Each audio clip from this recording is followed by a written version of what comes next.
இன்று இந்தியா முழுக்க பரபரப்பாக நடந்த முக்கியமான செய்திகள் இதோ. பஞ்சாப் அரசு மத பண்பாட்டை அவமதிப்பவர்களுக்கு கடும் சட்டம் கொண்டு வர திட்டம். 25 கோடி தொழிலாளர்கள் பங்கேற்ற பாரத் பந்த் போராட்டம். முக்கிய சேவைகள் பாதிப்பு.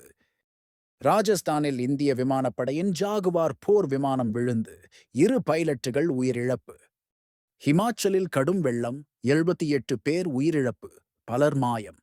குஜராத்தில் பாலமிடிந்து விபத்து, பலர் உயிரிழப்பு. தமிழகத்தில் அரசு ஊழியர்களுக்கான புதிய ஊதியம் குறித்த அறிவிப்பு எதிர்பார்ப்பு.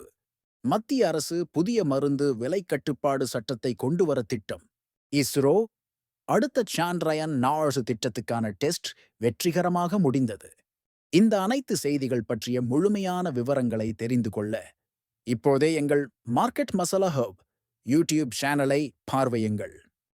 சப்ஸ்கிரைப் பண்ண மறக்காதீங்க.